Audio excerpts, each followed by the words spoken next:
नवी मुंबई शहराकडे एक नियोजनबद्ध शहर म्हणून पाहिलं जातं.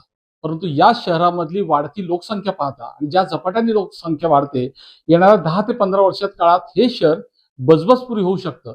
आणि म्हणूनच नवी मुंबई महानगरपालिकेने जे सिडकोकडे आरक्षित भूखंड मागितले होते, त्या भूखंडासाठी आता वनमंत्री गणेश नाईक यांनी एक बैठक बोलावली. ती मुख्यमंत्र्यांसोबत त्यांनी बैठक बोलावली आणि त्या बैठकीला देखील नगरविकास मंत्री एकनाथ शिंदे देखील उपस्थित राहणार.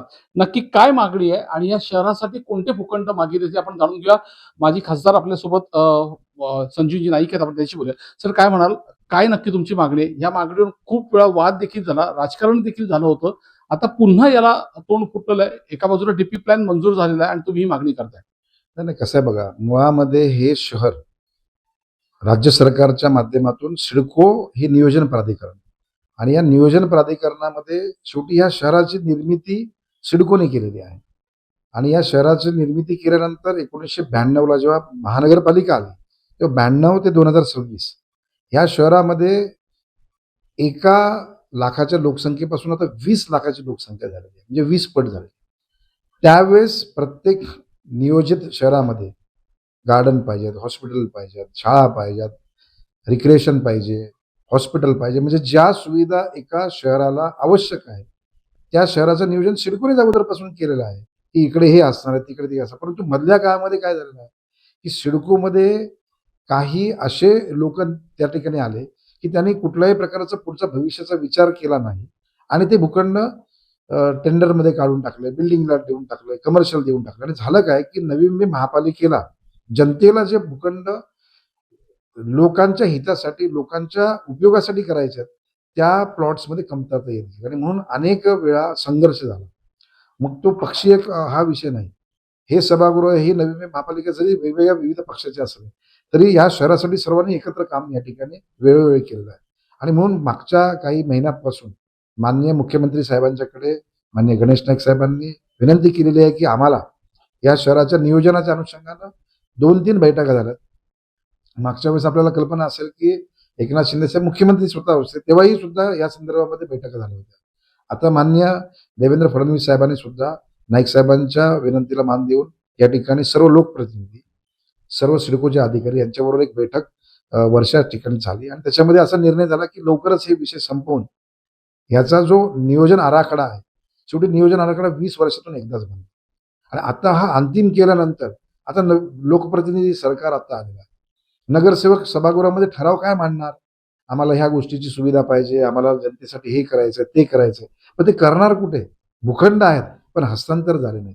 ते जर झालं नाही तर भविष्यामध्ये तुमचं 5,000 काय 50,000 कोटीचं बजेट असेल, काम कसं करता येईल तुम्हाला? आणि म्हणून या गोष्टीसाठी माननीय मुख्यमंत्री साहेबांना विनंती केली.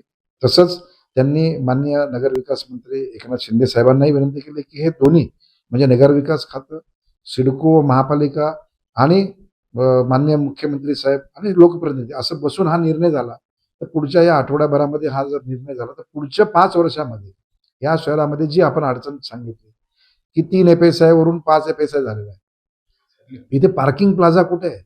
गाड्या लावणार कुठे लोक? जी मुंबईची परिस्थिती झाली तीच परिस्थिती नवी मुंबईची व्हायला वेळ लागणार आणि म्हणून खूप धोक्याची घंटा आपल्याला सर्वांना दिसते आहे. त्याचं नियोजन आताच्या आता जर नाही केलं तर भविष्यामध्ये लोकांना इकडून अजून पुढे जावं लागेल आणि ते न होण्यासाठी, इथल्या नवी मुंबईकरांवरती अन्याय न होण्यासाठी ह्या गोष्टीचं लवकरच नियोजन करण्याची विनंती नाईक साहेबांनी मुख्यमंत्री साहेबांना केलेली आणि पुढच्या या आठवड्याभरामध्ये लवकरच या संदर्भामध्ये बैठक लावली जाईल. आणि नवी मुंबईकरांचा खरा हा जो प्रश्न आहे, हे बघा, रस्ता कसा आहे, फुटपाथ कसा आहे, पाणी कसं आहे, हे सर्व गोष्टी आवश्यक आहे. परंतु जर त्याचं जर टाउन प्लॅनिंग नियोजन जर पुढचं जर नीट झालं नाही, ते जर अस्ताव्यस्त झालं तर नवी मुंबईचा 1 नंबर हा 10 नंबर व्हायला वेळ लागणार. किती असे भूखंड यापूर्वी मिळाले, तर आता आपण किती मागणी केलेली आहे? साधारण 1250 ते 1500 भूखंडांची मागणी वेळोवेळी अनेक वर्ष मागणी करण्यात आली होती. कधी 100 प्लॉट मिळाले, कधी 150 प्लॉट मिळाले. असं पाहता पाहता जो काही आमच्याकडे आता आकडा आलेला आहे 580च्या आसपास भूखंड हातामध्ये. आपल्याला कल्पना असेल की मग महापालिका कोर्टात गेली, मग काही लोक कोर्टात गेले, मग कोर्टाने निर्णय दिला की देऊ नका, द्या. तर याच्यामध्ये मग एक उच्चस्तरीय समिती नियोजित झाली आणि त्याच्यामध्ये आता अंतिमतः असं त्यांनी सांगितलेलं की 580 भूखंडापैकी 80 भूखंड ही महापालिकेला वर्ग करण्यात आलं. अजून 500 भूखंड वर्ग करण्याची आवश्यकता आहे असं त्यांचं म्हणणं आहे. पण मला ठोस असं समजतंय म्हणजे जे जे काही माझं आकलन आहे हे 500 भूखंडांनी काय होणार नाही.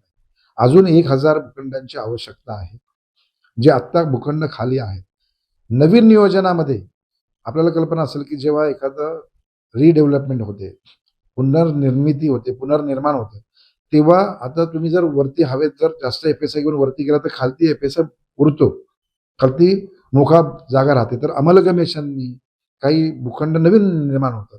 तर तिथे काही भाग महानगरपालिकेला हस्तांतर करावं लागणार कारण ते पब्लिक युटिलिटीसाठी, लोकांच्या विषयासाठी. तर ते विषय जर झाले तर मात्र मग नवी मुंबईमध्ये भविष्यामध्ये होणारं संकट जे आहे ते टळलं जाईल. पण जर नियोजन आता नाही केलं तर नवी मुंबईला हीच अडचण भविष्यामध्ये राहील.